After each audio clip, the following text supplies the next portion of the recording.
guys, Near Mint Nerd here on the I Got Issues Network. I went to do a little back issue bin diving recently. One of my favorite things to do is just kind of peruse all those bins at the comic store. And I found some good buys.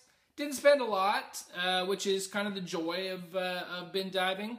So I'm just going to go over a haul video of some of the things that I recently got. I think you'll enjoy it. Especially if you love comic book art on covers, which I do. You know, I think I got some great covers. Sometimes, I admit it, I judge a book by its cover, especially a comic book. If it's got a great cover, I'll often buy it and hope that the story lives up to that cover. And sometimes it doesn't, but sometimes it does. So let's take a look. Let's go now, shall we?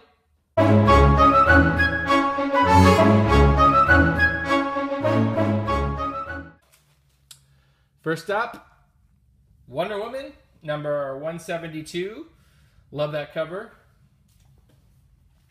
Some of these are older, some of them are newer, but they're all amazing. Let's see. Incredible Hulk, number 107. 10 Rings Hath the Mandarin. Man, I like that cover a lot. Hawkman, number 24. Your choice, Hawkgirl. Either you join us or a Hawkman dies. Ooh, thrilling. I've never been a huge Hawkman fan, I have to say. But I really dug the Jeff Johns, Rags Morales run from the early 2000s. Thought that was a lot of fun.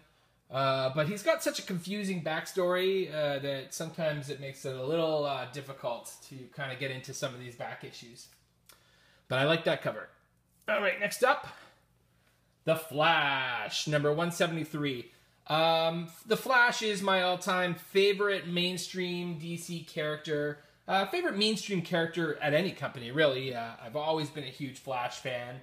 I have every issue that's come out since the start of the, I think it was 1986 or 1987, the Wally West version of The Flash that came out of spun out of the Legends series. That's just a character I love, and I've really loved everything that's happened with him since. I kind of really miss that version of Wally West. I know he's come back a little bit, but not as much as I'd like. That's the Flash I grew up with, but I really do like Barry Allen, and I have a lot of his back issues, and, you know, he's always racing people, that Barry Allen. This is a great cover. We get the original Flash, Jay Garrick, and we also get Wally West on there as well. So 3 for the price of 1.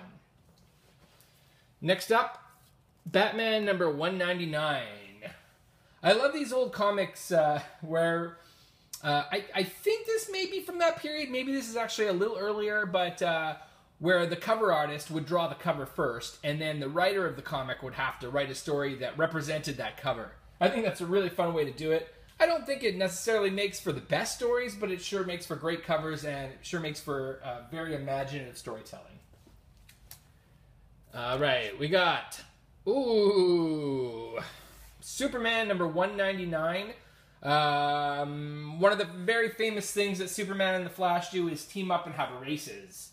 They're always racing. They've gone maybe like 5 or 6 times in the Silver Age / Bronze Age. Probably in the Modern Age too. I can't think of a very specific situation where that happened, but I'm sure it did. Usually it comes down to a tie, or there's some reason why one of them has to throw the match or something. It's always pretty equal. Speaking of which, here's another one. The Flash, number 175, from pretty much the same era. Superman, I quit. I can't beat you. I finally got you to admit you're not the fastest man alive, Flash. Look at that. And this one, they're racing to the end of the universe. Wow, that's a really long race. That's an endurance race. Next up, Batman number 210, The Battle of the Sexes, as he fights the Legion of Feline Furies. Some Catwomen in there, I guess. I'm looking forward to reading this one. It kind of looks like Cheetah at the back, but it seems to be all feline, so I guess that doesn't... Well, I guess a cheetah's a feline. All right, let's see here. Next up, Justice League America, number 47. The Antimatter Man. I'm not too familiar with this villain, actually. I consider myself a bit of a scholar in a lot of the villains of the DC universe, but I'm not super up on this one for some reason. But I love this era of Justice League of America when they would put the banners along the side and tell you what characters were in it. Especially when it was the Justice League of America teamed up with the Justice Society of America. Those were some of my favorite comics of all time. Next up, into the Marvel Now, Captain America 107. I don't think I've read this one. Here Lies Bucky. It looks like he looks pretty distraught there, so I'm sure it's a very, very grueling story for old Cap. Next up, The Avengers, number 19, with, I believe this is the first appearance of the Swordsman. I mean, it sure reads like it. The copy on the front seems to indicate that it is. I actually really like the character of the Swordsman. He's a pretty cool guy. The Black Knight, I got to admit. And you know what? I'm going to do a video at some point where I do my favorite characters, but I'm going to give you a little sneak peek. The Black Knight is one of my all-time favorite Avengers. Next up, Invincible Iron Man, number 5. I don't know if you can tell from the video, these aren't super great copies. I mean, these I bought in the $5 to $10 range. And I don't know if you can see the spine's pretty beat up. These aren't something you're going to slab, that's for sure. These would be very low level. I think they'd be in the 4s and 5s at the very most. I think this one actually was a little more. I think I spent about $20 on that one, but don't tell my wife. Okay, what do we got here? Oh, this is a great one. I looked this up because I love Plastic Man, so I thought, oh, Plastic Man is in this comic. Actually, he's kind of not. This is House of Mystery, Dial H for Hero, where Robbie dials H-E-R-O into his dial and turns into a hero, and he actually turns into Plastic Man in this comic. So it's not the traditional Plastic Man, but my understanding is that this is one of the only appearances in the Silver Age, if not the only appearance, by Plastic Man. So this book has a little bit of value in a better condition. There's a lot of yellowing and creases on the spine, so it's not going to garner a huge amount. I know it's shocking when it has an appearance by King Candy and his licorice lariat, but what are you going to do? Let's take some of these away. Okay, here, this one I bought. Like I said, I love, I'm very much about the cover art, and this one I bought purely based on the cover. Adventure Comics number 383, with Supergirl trying to stop her own funeral. That's a lot of fun. I can't wait to read that story. This one, look at that, 10 cents. Oh my goodness. I spent a little more on this, as you can probably guess, but not too much more. This is number 286, Adventure Comics, with Mr. Mxyzptlk, one of my favorite villains of all time, because I know how to say his name when many don't. In this one, Mr. Mxyzptlk becomes a Bizarro, if you can believe it. And this is the first appearance of a bunch of different types of Bizarro. I don't know why that would be special, but apparently it is, because it goes for a little more than I would have expected. All right, here we go. The Brave and the Bold, Batman and Green Arrow. The Senator's been shot. Oh no. I got this because I like the cover art, and I like this era of storytelling. I like the team up. So we'll see. We'll see. Next up, The Atom, number 13. Another one of my all-time favorite DC villains, Kronos. I am a sucker for time travel. So a guy like Kronos, I wish they would use more. I don't know why they don't. I think he's such a great villain. If I ever wrote for the comics, I would absolutely have Kronos appear as much as humanly possible. And that's probably why I don't write for the comics, let's be honest. Okay, next up, we got Metamorpho, I almost said the Elephant Man. Metamorpho the Elephant Man, but he is in fact the Element Man. He's trapped, he's tangled, and he's in total trouble. It's number 9, Metamorpho. I really like Metamorpho. He's not one of my all-time favorites, but I dig him. Not gonna lie. We're getting a little more modern here now as we move through. Let's see here. So this is one, Iron Man versus the Captain. So this is when Captain America kind of had to shake the red, white, and blue patriotic personality and kind of go a little rogue, go a little dark with the black costume. This was a fun time. This was the time when they introduced Johnny Walker as the new Captain America, and I really liked it. I really liked that story, and it builds. I think it's not for a while later that they have the big fight, but it builds to a fight between Steve Rogers and Johnny Walker, Captain America, that is just outstanding. Here's some Marvel villains I really like.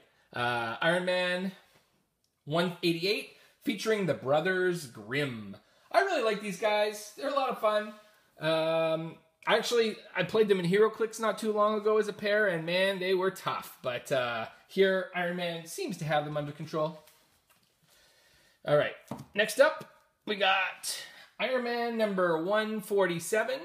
That's a Backlash issue. You'll remember, I'm thinking of Whiplash. Backlash is a different guy. But he's got a whip similar to Whiplash, so maybe they're brothers, I don't know. Next up, Iron Man number 136, the beginning of the Endotherm. Oh boy, look out, Iron Man, you're gonna get frozen. Okay, what else we got here? Marvel Team Up. I love the Marvel Team Up book. You know, it's basically a Spider-Man book. Every month, Spider-Man would team up with another, or every couple of issues, he'd team up with a new person. This one, I can't wait to read. I think not only do I think I've read this, I think I already own this, but for the price I paid, I couldn't resist, not having to dig around through long boxes to find it. Spider-Man and Cannonball. Cannonball, another one of my all-time favorite side characters. I grew up, one of the very first comics I ever read was a New Mutants issue where the whole team was killed off by the Beyonder during Secret Wars 2. Not one of the first comics I read, but one of the first superhero comics, because before superheroes I was big into Disney comics and stuff like that. But that changed my life. I remember I was about 13 years old, and I never looked back. All right, next up we got, this is, I love this one. This actually, here, I should show these two together because they're kind of here. This one's actually first. Marvel Team Up, Spider-Man and Captain Britain, back when he had the old costume. Although, at some point, they brought back this costume and it was a woman, and I think her name was Lionheart. Was it the Bendis run of books? I'm not sure. Love Captain Britain.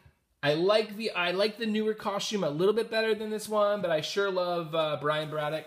Here he is again.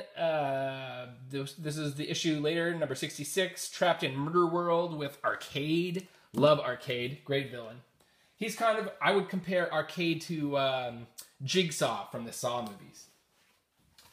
All right, next up, I got a couple of Fantastic Four. Let me put them in the right order here. So, well, I guess it doesn't matter. They're not together. But first up, Fantastic Four number 245. Love this. I love this cover. Invisible Woman fights alone for the life of her son. Oh my goodness. Childhood's End. Beautiful John Byrne cover there. Next up, we got Fantastic Four number 285, Secret Wars 2. That's the era that I started reading these comics. Fantastic Four, Johnny Storm quits. He can't be the Human Torch anymore. I bet that makes an interesting story. We'll have to find out why. Next up, Solo Avengers, starring Hawkeye and Mockingbird. Number 1, look at that. I'm sure this is probably worth $400, $500. Put my kids through college with that. And if I don't have enough from that, I'll just cash in Scarlet Witch number 1. Surely that's worth thousands of dollars. This is just a terrible cover. Terrible art. Scarlet Witch, this is not a good costume for Scarlet Witch. And look at that haircut. My God. But it looks like a fun comic. In her first solo limited series. Good times. Next up, Captain America number 351. Cap versus Nick Fury. All right. After that, I love this cover. I actually do already own this book, but it was only a quarter, so I picked it up for a quick read. Captain America number 311 versus the Super Adaptoid. Oh my goodness, what a great cover. This is a classic cover. Captain America number 224. I've never read this one. I've never owned it before. But I can't wait to read it. Man, that looks looks amazing. I like that one a lot.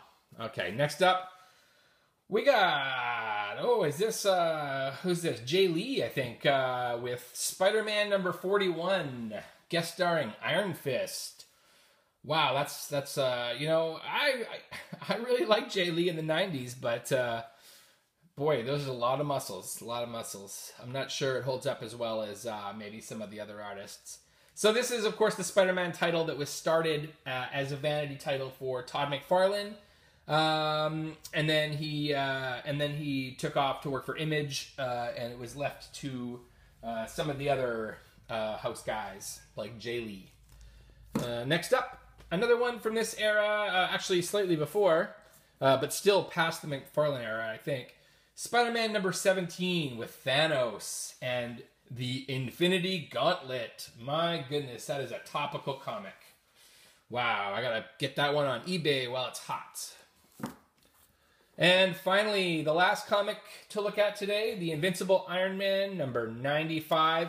Notice the price, 10 pence. So this is the UK version. Most of my I live in Canada, so most of my comics are the US Canada version, but fun to have a little UK action here.